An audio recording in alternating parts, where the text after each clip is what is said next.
Well, good evening and a good morning, depending on where you're watching this story from. Remember, I come to you, this is a Tuesday, and I'm bringing to you what we call a story with Apostle Patrick.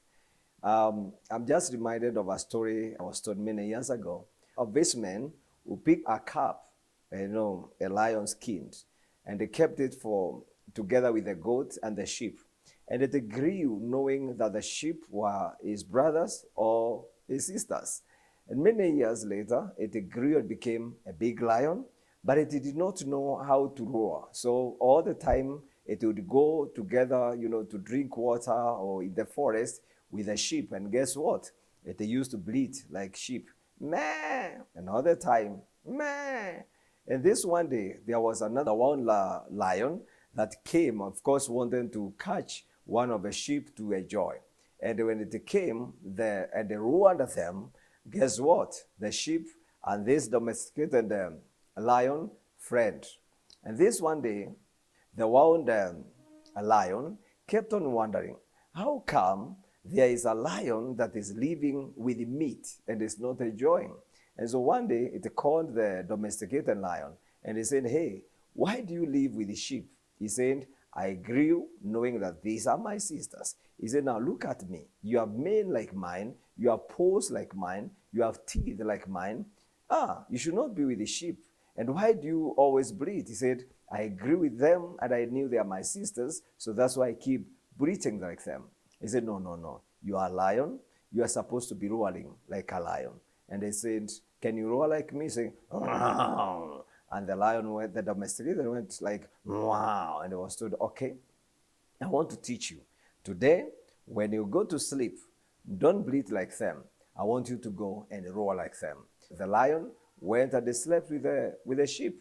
At night, domesticated lion woke up and went, "Roar," and all the sheep was scrambling for safety. And the lion discovered, oh, I am not like them.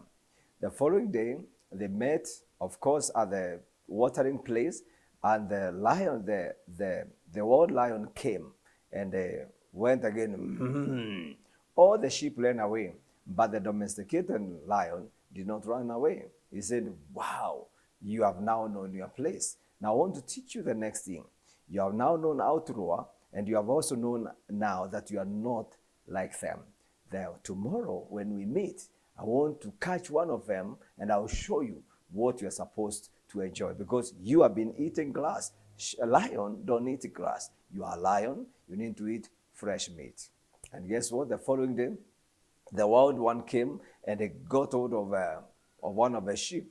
And the lion, the domesticated lion, was watching as the wild one killed one of the sheep and they, started eating and say, now come, let me show you what you're supposed to eat. And they was given some time to taste the blood and taste the meat and went from, that wasn't how he said. He said, this is so nice. I've never enjoyed meat in all my life. I've always been eating vegetables. And also now you see, you are a lion who should have been roaring and eating meat.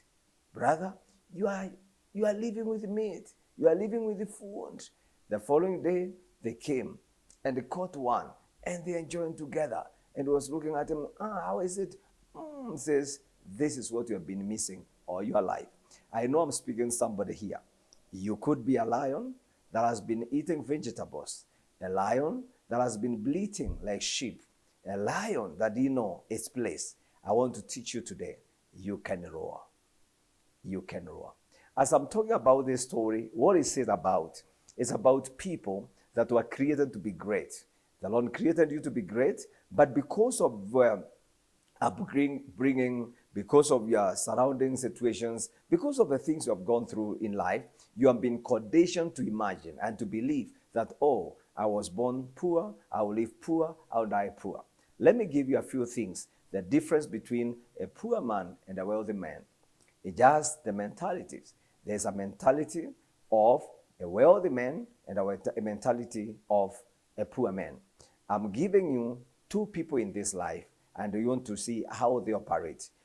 These are called wealth consumers and the wealth creators.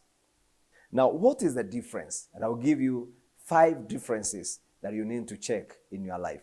Number one, wealth creators, they are problem solvers. Any man who will make wealth or create wealth is a man who sees problem and he moves to solve it. If you don't solve your problem, you become part of a problem. Now, the other side are the wealth consumers.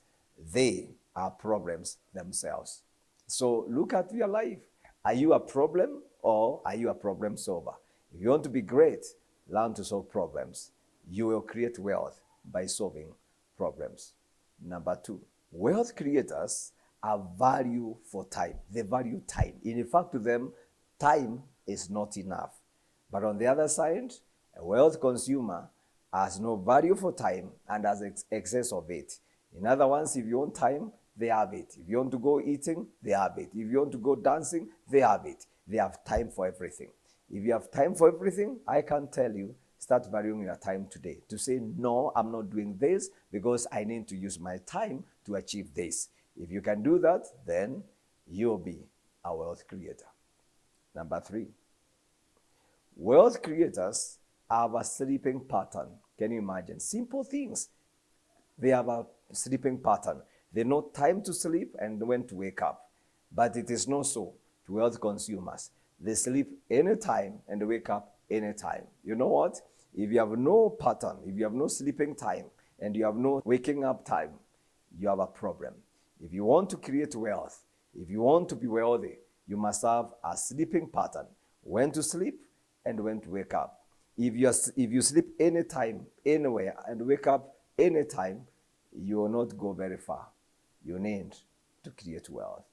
Number four, wealth creators despise free gifts. But wealth consumers are always looking for free things. What do I mean? It doesn't matter what you receive. If you have no price to show for it, that can destroy your life. I have seen people in life who always believe in luck. One day, nitaangukia. Let me tell you, if you are waiting for one day, uangukie, you may never get anything. Work to see that whatever you have, you earned. It is not so to wealth consumers. Wealth consumers are looking for free things. You know, that's why meetings are written. Come for this meeting and lunch will be free. And the people flock. Why? Because the catch, there is free food. If you have just get it for free, you cannot be in charge of it. But anything you pay for, you can be in charge of it. So go for what you can pay for. Go for what you know you can show a cost, you are costing it. If you can do that, then you are wealth creator. Number five, wealth creators sow their seed, but wealth consumers eat their seed. The difference between a wealthy man and a poor man is that seed that both of them got. One decided to sow it, the other one decided to consume it. And I know life is about ability to discern the seed to sow and the bread to eat. The Bible tells of two people. God gives the seed to the sower and the bread to the eater. But guess what? It is a problem. It is a disaster when the bread eater sows the bread and when the sower eats the seed. Now, if you sow the bread, you will never get anything. And if you eat the seed, you miss the harvest. It is important that you be able to discern what drops in your hands. Is it bread or is it seed? I am here to tell you, you can roar like a lion. If you are a lion, please don't live with the sheep. Otherwise, you'll be eating vegetables and you'll be bleaching them like them. Are you a lion? Start roaring again. Remember, all what I've shared with you are in this book. Money Matters, Spiritual Foundation, Principles, and the Practical Applications. This is a new edition of Money Matters.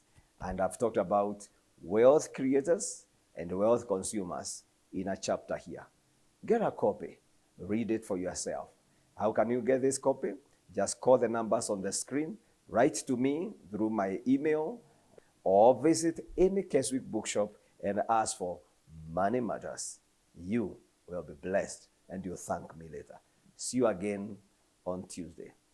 A Story with Apostle Patrick.